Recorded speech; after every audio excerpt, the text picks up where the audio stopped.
Welcome to this completely unbiased and wildly chaotic video featuring Grand Theft Auto 5. The following content may include reckless driving, criminal behavior, bad decisions, loud explosions, and the destruction of digital property.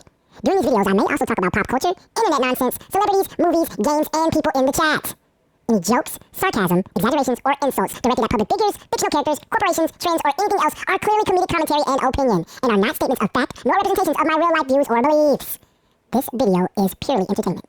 Everything shown happens inside a video game, where the laws of physics, morality, traffic, and safety are optional. No real crimes were committed in the making of this video. No real people were harmed. No real allegations are being made about anyone living or dead. In fact, if this sounds ridiculous, guess what? You guessed it, it probably is. If you are easily offended, allergic to sarcasm, or have a hard time placing your personal biases aside, feel free to leave now. I'm just being unbiased, y'all. Viewer and listener discretion is advised. Shout out to the real ones around the universe and the notification crew. What it do? I'm back with another video because I've been developing this analogy for about maybe 48 minutes now, and I've tried to do this video twice, so I think I got it down pat. And this analogy stems from reviewing the channel and noticing which videos strangers are rocking with, and shout out to y'all. I noticed that these videos are the ones I made on the modern dating market / pool / scene, whatever the kids are calling it these days, and my newfound love for watching sports that I'll probably never get the chance to compete in. So that'll be the meat and potatoes of this analogy. So y'all got to stick with me because I've noticed something very peculiar through my findings, and whoa, okay. Anyway, it's been my observation that the modern dating market is a lot like competitive fishing. Hear me out, y'all. In competitive fishing, everyone launches from different docks with experiences and resources that vary depending on your upbringing.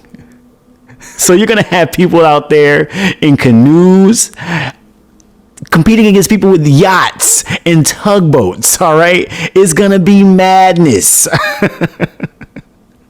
These people are going to have top tier boats, premium gear, and even insider knowledge. And they'll be competing against the average Joe who's just on the shore with a rod and some fishing line, learning through trial and error. See, the lake is the same, but access and odds are not. See what I'm saying? We all know that there'll be a few fish that are highly sought after. So there's going to be entire crowds concentrated in the same area trying to catch those highly sought after fish. So you know visibility matters just as much as skill. You can have the flashiest lures. You can have the most polished presentation. You can even make your own bait that only those type of fish will like, and it may not work in your favor. So you got to understand that timing and reputation also influence who gets the most attention first. And the wildest part about this is sometimes the loudest bait attracts interest quickly, even if it's not the best long-term catch. That's why you got to practice discernment when you're out here fishing. You got to know how much effort to put in on which fish, because you don't want to keep every fish that you catch, because you got to make room for the fish that you ultimately want to catch and mount back at your place. Patience is rewarded, but so is adaptability, because every great fisherman knows that conditions are always going to change. There are 4 guarantees: taxes, death, trouble, and change. So you got to understand that the weather is going to shift, fish are going to migrate, trends evolve, and the techniques that you might have used 6 years ago may suddenly just fail. I've noticed that the people who refuse to adjust often blame the lake instead of changing their strategy. So instead of complaining, where are all the good fish? Why not change your strategy and learn how to catch the fish that you want? There's also a survivorship bias going on here, because spectators mostly see the winners holding up their giant fish in their photos, but they don't see the thousands of empty coolers that you might have gone home with. The snapped lines, the wasted fuel, and the near misses behind the scenes that ultimately got you to this one W that you can promote. This always distorts their expectations, and it makes the average participant ultimately feel like they're uniquely unsuccessful when they're actually experiencing things that are par for the course with certain things like this.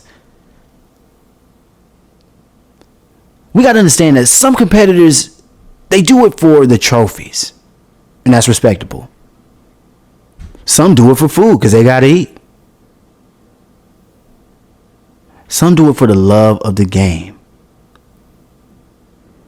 And then some just simply don't want to fish alone. The problem is when we start to assume that everybody is pursuing the same goal, we got to understand that some people are just doing it for their own selfish interest. At the end of the day, most experienced fishermen know things that beginners often overlook. Chasing every splash in the water is ultimately going to lead you nowhere. You got to have consistency, timing, and emotional control when you're out here on the lake. Peace, real ones.